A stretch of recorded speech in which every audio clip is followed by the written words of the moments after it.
épisode Strive 305 en créole. Créole parler, créole comprendre.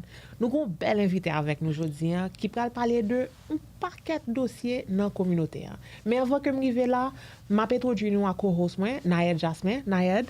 Bonsoir tout le monde, encore un plaisir pour nous avec nous aujourd'hui dans une autre émission Strive 305 en créole.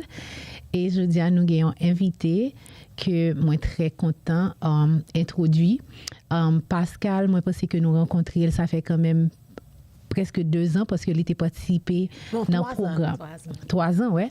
Il était participé dans le programme Scale Up 305 pour être capable justement dans la période que tu as monté business li et il y a une opportunité pour non seulement que les membre chambre mais lui-même tout lui participer dans compétition business speech competition que ACOF fait. Ça fait 3e édition qui s'est passée et donc je pense que ça fait 2e fois que Pascal participé. Lui pas gagné donc on a espéré qu'année prochaine il va participer encore. Mais Pascal c'est un docteur dans santé publique donc il gagne un doctorat dans santé publique et il gagne plus passé 15 années expérience à travailler dans le secteur ça dans le gouvernement et puis tout ça fait 3 ans que il fait propre compagnie PAL Health Equity Innovation côté que justement il a accompagné différentes organisations pour aider eux justement mettre en place tout ça qui est nécessaire pour que la communauté soit capable en santé, non seulement question santé physique, mais santé économique et puis bien-être général communauté. Donc, je dis à Pascal avec nous allons comprendre puis plus travail que lui a fait dans la communauté et nous allons apprendre puis plus tout sur le bel monde que lui est. Oui, bel monde, effectivement. Mais avant que nous arrivions dans tout le travail que vous avez fait dans la communauté, parlez-moi de vous, Pascal. Bon 3 mots qui t'a peut-être décrit. Oui, merci. Thank you for having me here this afternoon. 3 mots m'ka décrit tête moi c'est déterminé, passionné et puis m'gain intégrité. Yes. Il passionné, il déterminé et puis il y a un peu intégrité. Oui. Parlez-nous de qui valeur que par exemple que ou même qui est important dans tout ça que vous fait dans la vie ou que ce soit dans le travail ou que ce soit dans la vie personnelle ou qui 3-4 valeurs que vous pensez qui est extrêmement important pour vous. Oui. So ma parler en anglais pour ça. La anglais, la créole, jon confortable. So pour moi même depuis petit justice is very important to me. Making sure that, everyone has the things that they need in order to live, a successful well-being.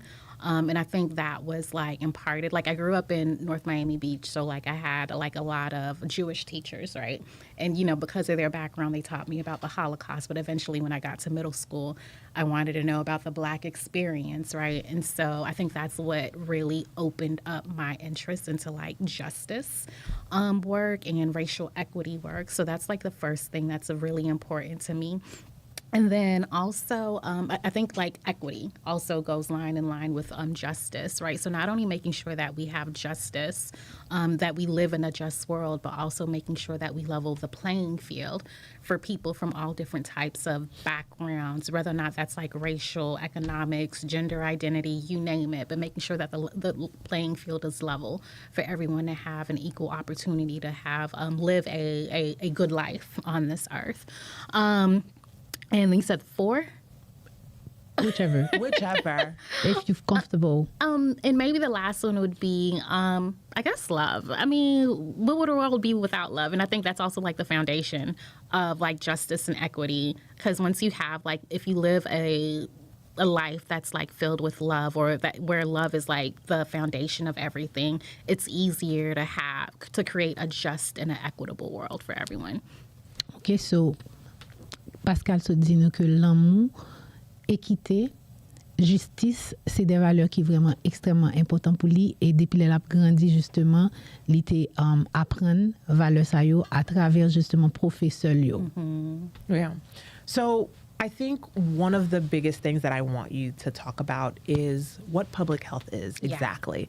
Because I think there's often a lot of confusion, and people, even myself, we don't necessarily always understand what it all entails. So talk to me a little bit more about that and what brought you into that field. Sure. So I'm going to speak to it like I used to speak to my college students, right? So public health speaks to like the prevention, like how do we prevent people from getting ill or sick, right? And then I'm just going to compare it to medicine, where medicine is like where you treat. So I'm already sick. What are the medicines and the treatment that I need in order to make you better, right? And so when we talk about public health on the prevention side of things, it could be like as simple as like nutrition education, physical activity, the things that you need in order to like live a healthy life. But also think about the air you breathe, right? The air quality is another thing, water quality, like everything, like literally everything that we have around us encompasses public health. If you go into the hospital, like, maternal and child health, so they're treating, right? But how do we, what are the studies being done in order to ensure that, Black women, for example, their health and, while giving birth is, of like the utmost importance, and how do we make sure that we're providing culturally competent healthcare services to, Black women in public health. So, or Black women in, maternal and child health, providing cultural competent healthcare for Black women who are bringing forth babies. So to speak about how I got to public health, so I'm Haitian, of course, right? Yes. So the three things I could become growing up were either a lawyer, an engineer, or a medical doctor, right? And so I chose medical doctor. I was so passionate about it too. Like my mom would have me in the kitchen and I'd be like looking at the bones of the, the chicken and identifying the parts and everything. But then, fast forward, I went to Florida State for college, and I started taking, those hard sciences like organic chemistry, and I'm like, Lord God, like there is no way. No way I see myself getting into medical school, with these classes, right? But I ended up graduating with my bachelor's in biological sciences. And I like to always say that public health found me, because I didn't really know. A lot of people, high school, even up into college, they don't know what public health is because we're not taught about public health. And that's something that public health needs to do a better job of, is like, really introducing people earlier on to what public health is. But after I graduated, I ended up getting a job with the Agency for Healthcare Administration. Didn't know what it was. It was just a job for me. And it was literally at the bottom of the totem pole because I was at their call center. And, I started learning more about, like, public health, right? And so I worked there for, like, 2 years. And then I was just like, I think this is for me, because I realized I was doing public health work not knowing through like a healthcare sorority that I was part of in college. And let me know when you want me to pause. No, you're good. Go. You're good. We're good here. I was doing like the health education and the seminars at Florida State and everything. And I was just like, I think this is for me. So literally enrolled in one school, FAMU. I was accepted, and there was like literally no turning back. And I think like what really solidified my interest in public health is like my first semester at FAMU, I took a community organizing for community health. Class with Dr. Yvette Lopez. And we were literally, half the course was like in class, and then half the course was like outside in the community. And I just fell in love with it because it was more so being in the community and like empowering community members to identify solutions to their health issues and everything. And I was just like, okay, God, this is for me. This is what I want. And I haven't turned back since. Oh, I love that. So tell us now, how do you start your career like in public health, and then now you decide to go on your own and create your company and start like your entrepreneurial journey. So tell us a little bit more about that. And I know that the name of your company is Health Equity Innovation. Along the way, can you also explain what does that mean, health equity? Yeah, most definitely. So kind of to speak to like, my, I guess, career trajectory, I started off working with the health department, the local health department in Sarasota in Manatee County, so south of Tampa. So I spent about like 6 years working in both of those local health departments, doing all types of work from like community health improvement plans, community health assessments. I also work with like what we call like community health action teams. And with those community health action teams, literally I was kind of like the liaison for the health department, working with communities to identify issues that they wanted to address. So like some of the issues that I worked with communities to address included food access and security. So there's like this one historically Black community in Sarasota, called Newtown. Right. And so we worked on food access. And I love that job when I first started because I brought like my experience working with nonprofit organizations in Tallahassee to Sarasota. Right. And so I got to work with youth who were like advocating for, healthier, access to healthier foods in Newtown. And so I worked with like the Hard Knock Group at Robert L. Taylor Community Center. And I remember one of the things that I, most recall is organizing the inaugural Building Healthy Communities Symposium in Sarasota, where I brought like all of my different partners that I had, built rapport with from Orlando to Tallahassee. And I brought them all together just to highlight the work that they were doing to advance food insecurity or, access to healthy foods in their communities. So I did that I worked in Sarasota for 3 years and then another 3 years in Manatee County. In Manatee County, I was doing work addressing like maternal and child health, like breastfeeding, as well as like doing worksite wellness work. So Manatee County at the time, and it still might be, had like the school district was their largest employer, right? So I'd work with them doing workshops around like, how to make sure that your employees are well and what programming you can provide and helping them set up their programming. So did that for the health departments for about 6 years. And then from there, I wanted to move up. But if you're familiar with Florida's system, it's kind of hard to move up within the Florida Department of Health, so I decided to leave, and I went to work for Manatee County government, where I was their like inaugural healthcare services program manager, and with that, I was over about $2 million of county funding focused on improving the mental health and substance abuse programs for those residents in Manatee County. Then the pandemic hit, and the politics are kind of weird here in Florida. So I left, born and raised in Miami. I left and I went and taught for a year of all places in Iowa.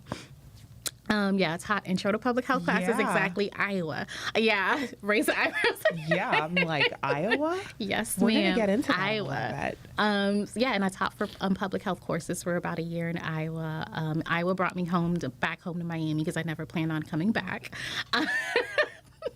And I ended up working with still work with a national nonprofit organization here that provides technical support and capacity building assistance to state health departments throughout the country or throughout the U.S. So all of that to say, how did I land with Health Equity Innovations? So I recognized earlier on, within a year of my career, I recognized that there were issues as far as how we worked in communities of color, right? And so while my job was to help communities of color identify health issues, and identify solutions to those health challenges within their communities, often what I saw was that those communities were used to push along the agenda of government entities like the health departments, but not necessarily address the issues that they wanted to address, right? And I distinctly remember this one time where I had to advocate on behalf of, a community I was working with to my boss, because my boss was like, okay, well, we need to make sure that we're meeting this. And I'm like, we can't meet it because we haven't met their needs yet. We have to meet them halfway. And so that was like kind of the light that went on for me, like, you can push and push, but it's like you're bumping your head against a wall because it's government. Yeah. I guess that probably brings me into my next question is, in this field, I think one of the biggest issues is that a lot of people don't necessarily understand it or understand the need for it. So, but what other hurdles or barriers have you experienced in that? And then how do you overcome those challenges? Because not everybody necessarily understands why health equity is important to their community, so how do you get them to understand that? And then how do you deal with those challenges? Yeah. So, one, just to kind of explain what health equity means, right? And health equity really means giving people the thing that they need in order to succeed, right? And just to kind of put it visually, right? You can have like three individuals, like a tall, a medium height, and a short individual, right? And they're at a baseball game, right? And they want to see the baseball game happening, but there's this fence. And so the short individual, the fence is blocking them from seeing, what's happening on the baseball field. And the same thing for the medium height individual, but the tall individual has an advantage where they can see what's happening on the baseball field. So we need to give both the short person and the medium height individual boxes so that they can stand up on where they can see what's actually going on in the baseball field. So that's what I mean by like giving people the things that they need in order to succeed in life, as far as like their health and well-being, right? So I think one of the challenges, if I can kind of speak to the political world that we're living in right now, is that health equity, I think we live in a time where health equity, or just the word equity, has been deemed bad, right? Where it's like only for people of color or, people with different gender identities and what have you, but it isn't. Everyone benefits from equity, right? And here's an example that I'll share, like, when I talked about public health being, all over, it's like, for example, with air quality, right? One of the things you'll consistently find in like studies is that historically, Black communities or Black communities or Hispanic communities, 9 times out of 10 will have poorer air quality, right? But if you look at how air travel, if you look at air travels, right? So if the neighboring community is like a predominantly white community, affluent community, they're also affected by poor air quality, right? So that's like an example of saying, like, if we were to fix the poor air quality issues in, this area, exactly, in Black and brown communities, white affluent communities would also benefit. So like health equity isn't just about brown and Black communities, it's about all of us. And then when you talk about health equity as well, it also speaks to the economics, right? Not all, white people are affluent or have money, there are poor, white people who, talk about, even thinking about like what's going on with Obamacare right now, right? And the subsidies, right? If you look at who's getting those subsidies, it's not just Black and brown people. So if we're talking about equity, white people who are lower income living in rural communities also benefit from equity too. Does that answer the question? Yes. Yes. Yeah, absolutely. I think there are a lot of challenges, right now, and there's a lack of understanding and lack of education in that area. So I think it's really important. That's why I keep harping on getting you to explain it a little bit, because I want to understand it. So you do all of these things, and they're fantastic, and we absolutely need equity. We can all agree on that. How do you make this and take all of the information, all the stuff that and how do you turn it into a business? What is your business do? Exactly. That was my question. So sorry, Nayad. Here's the answer. Yeah, I want to know. Let me know. Like, let me know to get back on track if I do. You got it. You're good. You're good. You're doing good. So with Health Equity Innovations, also doing business is PPE, Public Health Consulting, given the climate that we're in. So some of the services that I provide include like health education, right? So if there's like a particular topic, let's say for example heart health, that you want to do a seminar or workshop on, I can come in, create what that agenda or that curricula looks like, and present for you too. If that's the case, we also do program development as well as program evaluation, right? So if you have like, I don't know, for example, a healthy eating program or nutrition-based program that you want to evaluate the impacts of, that's something that I can also come in and help support with creating a evaluation report. Because what I find, or what I'm finding, is that 9 times out of 10, especially nonprofits of color, they don't necessarily have like the people, the staff, or the capacity to do all the things to make them stand out, right? So I come in and I provide that, additional support or capacity building that they need in order to make sure that they shine as like, a small nonprofit. In addition to the health program or the program development and evaluation, there's also strategic planning. So I can also do that. I also do that, provide that service for nonprofits. But in addition to nonprofits, also like, corporate and faith-based organizations as well. In addition to grant writing, everybody likes money, right? But Or needs money in order to impact. Exactly. And so in order to get those grants and those funding, you have to make sure that your grant application stands out so that the funders know that you're about business, you've had impact in the community, and that the money that they'll provide you with will continue to have sustainable impact in the community as well. I think that's, health education, program development and evaluation, strategic planning, and grant writing. Yes. M'aime ça présenter parce que je pense que en pile fois surtout dans la communauté haïtienne il y a un pile monde qui gagne organisation non-profit cependant je pense que difficulté que yo gagne de manière générale en Haïti c'est gestion de données. Ça veut dire que là, comme si vous travaillez dans la communauté, vous avez une équipe d'information pour que vous-même vous collectez qui pourra permettre que là qu'on a présenter information, vous chercher grant, vous chercher support, que vous êtes capable de effectivement, mais qui impact que moi fait dans la communauté. Et en pile fois, j'en ai dit, non-profit, ça n'a pas aucun monde qui est capable identifier qui indicateur qui s'en a cherché, qui données pour nous collecter, comment pour nous conserver données ça et comment pour nous utiliser données ça qu'on y a pour nous justement nous capable utiliser comme levier pour nous capable joindre plus l'argent pour le travail que nous avons fait. Donc ça que ou même on fait comme travail dans compagnie parlant c'est justement venir by organisation ça yo coûte mais pour être capable design OK qui qualité de données que supposé à track et qui qualité de supposé à collecter pour justement être capable gagner plus impact et pour être capable joindre justement l'autre partenaire avec l'autre funding. OK je devais dire en créole pour plus l'autre monde qui comprendre nous connaît l'autre bagaille ou fait tout aider ou faire planification stratégique ou aider créer design tout programme parce que une fois ou gagne vision mais ou pas gagne expertise avec compétences qui nécessaires pour capable mettre camper programme qui matcher avec vision organisation que vous gagnez donc ou même c'est là que vous venez avec expertise pour supporter travail que organisation ça va faire. Donc c'est ça que je voulais faire pour les gens qui écoutent nous en créole, je voulais nous comprendre exactement ça que madame n'a fait. Madame n'a c'est un expert, OK?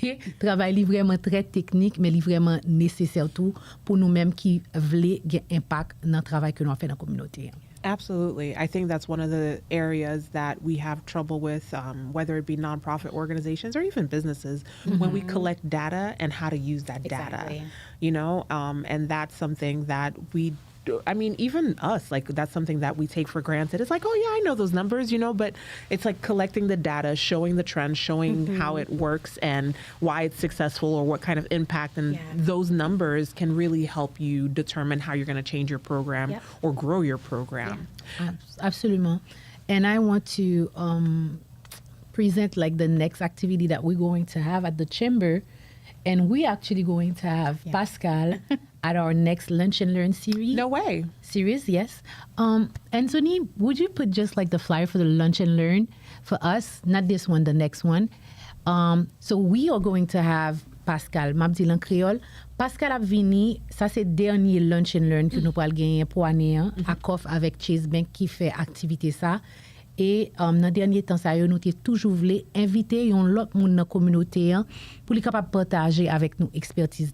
Et pour ça que nous avons relé Pascal pour les capables de faire présentation ça, c'est parce que justement business nous pas contre qui gens pour nous utiliser données, pour nous capables de prendre décision, pour nous capables de grandir puis plus, pour nous capables même redéfinir comment nous bailler service ou bien comment nous toucher comme si clientèle noire.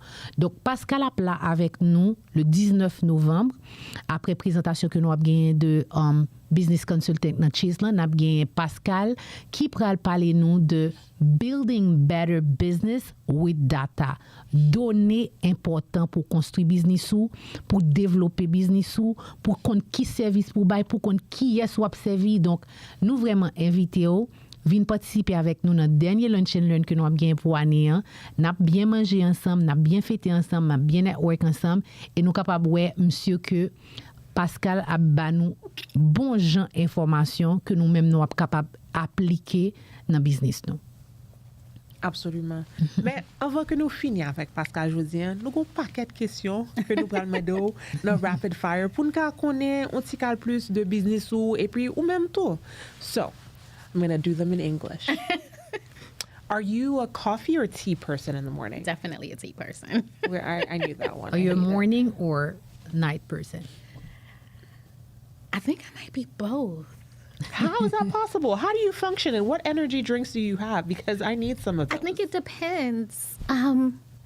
Okay, I'm gonna say I'm mostly a morning person. Before everyone wakes up, I like the quiet, and I live with my parents, so I definitely like the quiet. Yes. So mostly a morning person, but when I have to be, I can be a night person. Just to Okay. yeah, Just to get those things through. exactly. All right. You know, we always ask about books. I know you're a doctor. You've probably read a million of them. But give me like two that have had a significant impact on your life. So besides the Bible, right? So the two that I will say include The Sum of Us by Heather McGhee. And she really talks about, into equity, right? She talks about the historical examples of what equity looks like from the pools and Black people not being able to, participate in Yeah. pools and everything to the air quality. So that's one book. And then another book that I think everyone should read includes it's See No Stranger by Valerie Kaur. And it talks about everything that was happening before 9/11 with the Sikh community. I don't know if you Yeah. And then she also progresses from the Sikh community to the Muslim community and post 9/11. But I think the thing that she really stresses is for us to see people as human, and to try to understand where they're coming from. Hence the title, See No Stranger. Everyone has a story. Why are they like this? And it's hard. It speaks to empathy, right? Putting yourself in the shoes of your oppressor, for lack of a better word. And it really does take God Yeah. to think that way. But I think that was a very impactful book that I've read. It's funny because a lot of people don't know that the Sikh community came to Haiti after the earthquake I and didn't did know a that. lot of food distributions. Yes, when I lived in Haiti, I worked with them after the earthquake. We did food distributions, they cooked, and they were out there in the community helping out after the earthquake. It's pretty neat. Yeah, it's pretty cool. So tell me, what is one advice that someone gave you and that really impacted your life? That's a deep one.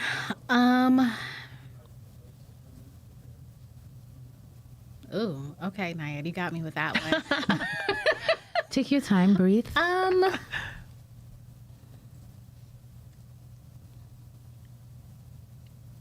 Should I just do the Jeopardy music? No, because then I'm going to take forever. I think one. Okay, I'm going to reference Dr. Marvette Lacey, and she was my dissertation coach. You have enough, you are enough, and I forget the other enough, but you have enough, you are enough, and you know enough, right? And I think for me that spoke to just dealing with imposter syndrome. Yeah. Right? Because you always think you always need this one other thing in order to Yes. do the thing, right? But it's no, God gave you all the gifts, all the talents that you need in order to, do the thing that He's called you to do. So recognize that you have enough, you are enough, and you know enough, and just do it and not let imposter syndrome kind of creep in and deter you from, I guess, what your vocational or life purpose might be. Oh, I love that. I love that. I think a lot of times on this show we talk about walking in your purpose, and that's something that's extremely important. And we're so grateful that you came. I know Nayad has a ton of announcements. Maybe not a ton, but she definitely has announcements. I do have a last question for you. Yeah. So how do you see yourself in health equity innovation in 5 years? And how can people find you if they need your services? Yeah. So in 5 years, I'd like to at least be at the national level where people know us on a national scale as, the provider of capacity building and technical assistance services to nonprofits and government entities, as well as corporate entities as well. And then I'd really love to tap into the faith-based community. That's been something that's been on my heart because we have health ministries, right? Yeah. But how, are the health ministries as comprehensive as they could be? And that kind of takes me back to working in the church, right? And setting up a health ministry and making sure that it's comprehensive and doing the needs assessment and all that, right? So I'd love to tap into, the health ministries. So I think that's like my vision for the next 5 years. And how can you contact me? So you can contact me via Instagram at PDE Public Health Consulting, all one word. And then also the website too, the same thing, PDE Public Health Consulting. And I'm also on LinkedIn too. Yeah. Thank you so much, Pascal. And Konya, avant nous aller, m'bral parler nous de plusieurs activités que nous pas doit rater pour reste mois novembre blanc qui a passé. Donc premièrement, Anzonia PDM, nous allons commencer avec MBF, Miami Bayside Foundation, qui gagne activité ça que li a fait spécifiquement pour communauté haïtienne. Parce que en pile fois nous avons des formations en espagnol, en anglais, c'est pas parce que nous pas parler anglais non, mais les n'a fait en créole là nous encore plus bien comprendre. Donc nous avons des experts qui avec nous, nous avons Candice qui est avec nous parce que ils sont experts dans question marketing qui a là, nous avons experts dans question légale, nous avons experts dans question comptabilité, nous avons experts tout dans question intelligence artificielle ou pas doit derrière ou doit assurer que business ou dans tant que vous vivre là, li intégrer intelligence artificielle pour capable plus efficace. Donc sous pot ko inscrit, fait ça rapide parce que c'est 2 jours, vendredi ça avec samedi ça que activité ça li a fait. Next one, nous avons gagné, j'aime te annoncer nous tout à l'heure, nous avons gagné Breakfast and Learn. Ça, c'est activité que Chambre haïtiano-américaine de commerce nous toujours fait dernier vendredi du mois à cause de Thanksgiving. Nous fait un petit peu plus bonheur. Donc, 21 novembre, 8h30 AM. Viens prendre café avec nous. Ou te mettre la caillou, ou dans le travail, ou bien ou conduit, connecté parce que c'est sous Zoom li a fait et nous avons un panel extraordinaire côté que yo pral montrer qui gens intelligence artificielle capable transformer business ou avec la vie ou tout. Donc connecté ou capable scanner QR code là et puis ou inscrit pour recevoir lien Zoom nan sous pas connaît sous pas getan faire ça connecté avec nous sur website nous relais nous email nous et n'a voyer lien pour. Et next bagay que nous gagnons. Donc, année a fini, nous en décembre, tout le monde a envie de amuser et tout. Donc, nous avons gagné brunch que nous faisons chaque année dans la chambre pour nous amuser nous ensemble. Donc, ça sont activités relax, côté wap network, wap manger, n'a fait intéressante, tout le monde en blanc. OK, et puis nous avons gagné petit Joe avec nous. Donc, ça c'est 14 décembre 2025. Nous sommes capables de jouer un ticket yo sous Eventbrite. OK, al courir acheter ticket nous connait parce que prix au bas pour l'instant, membre yo gon prix spécial pour yo et puis inviter l'autre monde venir participer avec nous, nous pourrons gagner un bon temps ensemble. Merci tout le monde. Moi passer micro à Candice, est-ce qu'on va ajouter un bagage? Non, bon cadeau spécial pour quel monde? Mais si nous intéressés à venir dans le show, voyons un petit message pour nous, suivez-nous sur Strive 305 en créole sur IG et puis nous semaine prochaine avec l'autre invité.